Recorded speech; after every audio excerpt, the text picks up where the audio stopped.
Business करना आसान नहीं होता और अपने दम पर, अपने संघर्ष, अपने विजन और अपनी मेहनत से एक बड़ा साम्राज्य खड़ा करना तो और भी कठिन। लेकिन उससे भी बड़ी बात है सफलता की ऊंचाइयों पर पहुंचकर भी जमीन से जुड़े रहना और समाज के प्रति अपनी जिम्मेदारी निभाना। ऐसे ही विरले व्यक्तित्व में एक नाम है श्री विनय प्रकाश जी का। एक सफल उद्यमी, एक संवेदनशील समाज सेवी और एक ऐसी सोच जो व्यापार को सेवा से जोड़ती है, जिन्होंने न सिर्फ अपने बिजनेस को शिखर तक पहुंचाया बल्कि अपने कार्यों से समाज में भी एक मिसाल कायम की है। चलिए आपको मिलवाते हैं उस शख्सियत से जिनकी कहानी सिर्फ प्रेरणादायक नहीं बल्कि एक सोच है, एक विचारधारा है जो बताती है कि व्यापार और सेवा दोनों साथ साथ चल सकते हैं। विनय प्रकाश ग्रुप के फाउंडर और चेयरमैन विनय प्रकाश। विनय जी, आज विनय प्रकाश ग्रुप रियल एस्टेट की दुनिया में एक मजबूत पहचान बनाकर खड़ा है।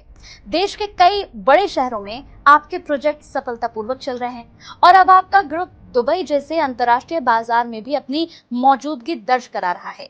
मैं जानना चाहूंगी, इस मुकाम तक पहुंचने का सफर आपका कैसा रहा और अंतर्राष्ट्रीय विस्तार का विचार कैसे आया?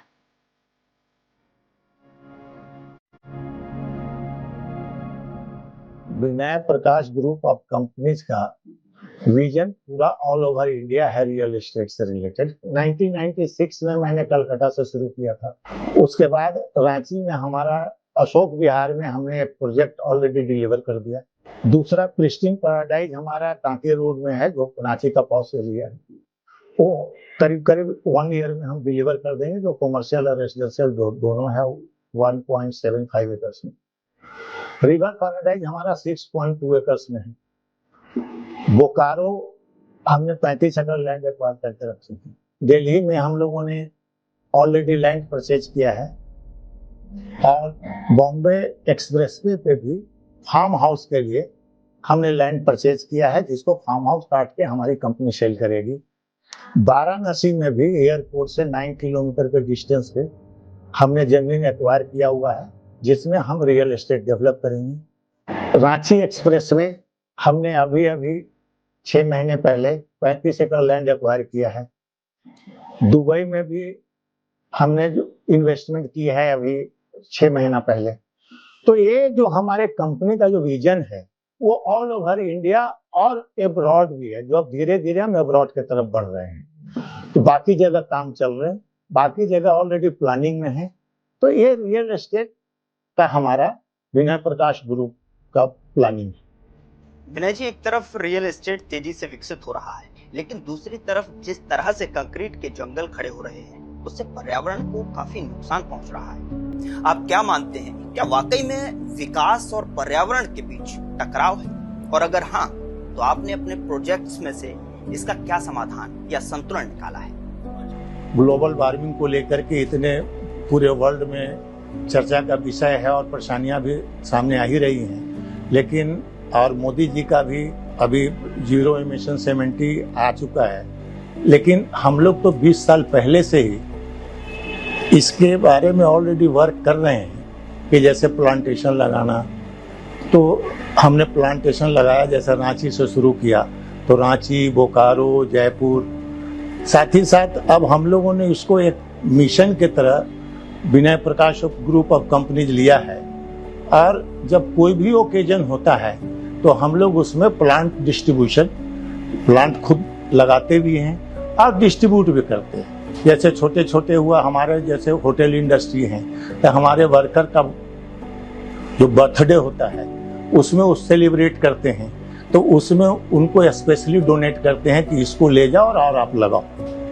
तो इस तरह के जो चीजें हैं, और भी जैसे स्टाफ, हमारे कंपनी के जो स्टाफ हैं उनको भी, उनका भी बर्थडे होता है या कुछ होता है, जैसे ग्रुप का अलग होता है, होटल का अलग होता है, अलग अलग इंडस्ट्री के अलग अलग हमारे के यहाँ फंक्शंस होते हैं। अब इसको हम लोगों ने प्रायोरिटाइज किया है कि ये प्रायोरिटी बेसिस में इसको, ये जो प्लांटेशन है, धीरे धीरे इसको लोगों को समझाया जाए और उनसे भी लगाया जाए और खुद भी लगाया जाए।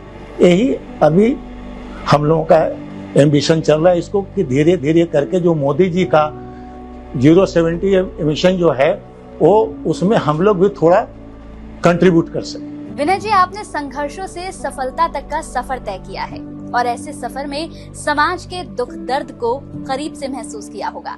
आपके पिताजी स्वतंत्रता सेनानी थे और समाज सेवा को समर्पित थे।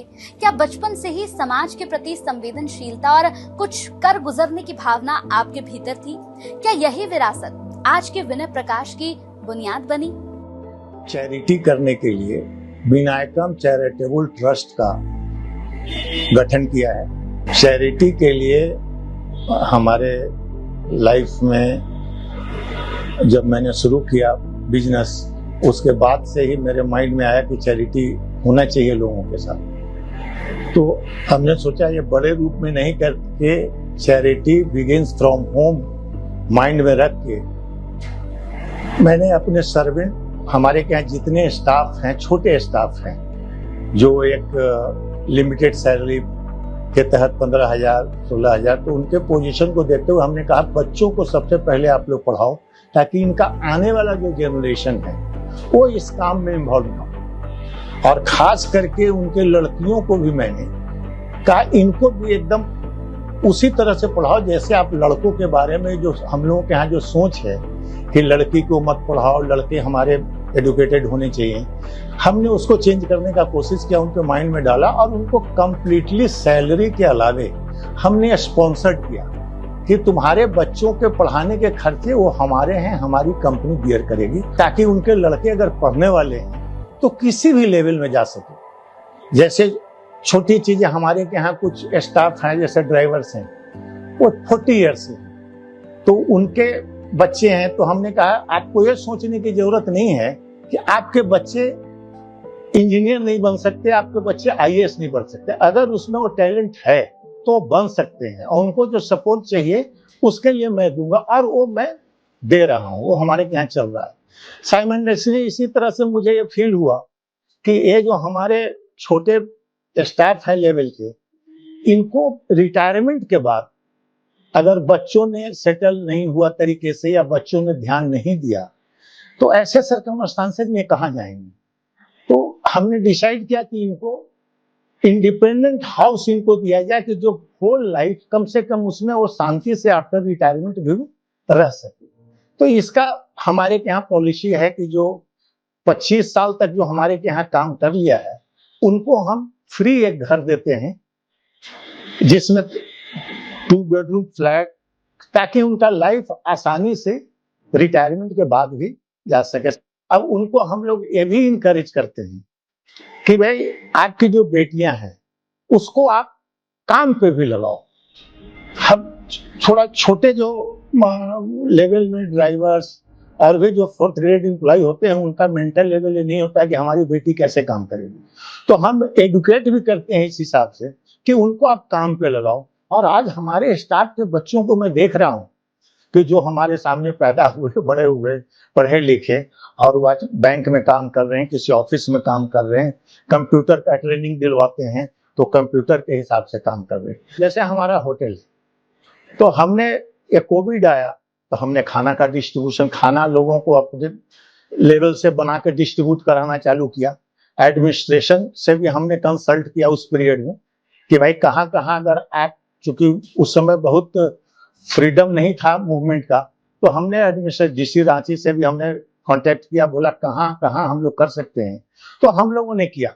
चैरिटी के तौर पर जैसे ब्लाइंड स्कूल है तो हम लोग अपने स्टाफ को भेजते हैं कि उनसे जाके कांटेक्ट करो, पता करो जो उनको नीड है वो सामान उनको सप्लाई करो, पैसा मत दो उनको, ताकि वो बच्चे उस चीज को यूटिलाइज कर सके। ये काम डेली बेसिस में हमारे ऑफिस में इसके लिए एक आदमी डिप्यूटेड है और जगह जगह पे जाकर के उसको देखते हैं और जहाँ जरूरत होता है वहां हम लोग उसको सप्लाई करते हैं।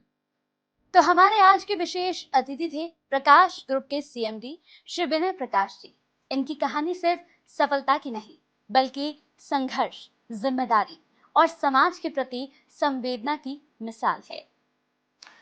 इन्होंने न सिर्फ एक सशक्त बिजनेस साम्राज्य खड़ा किया बल्कि समाज के हर उस व्यक्ति के जीवन को छुआ जो उनके साथ जुड़ा। विनय जी, आपके विचार, आपका योगदान और आपका समर्पण हम सभी के लिए प्रेरणादायक है। धन्यवाद।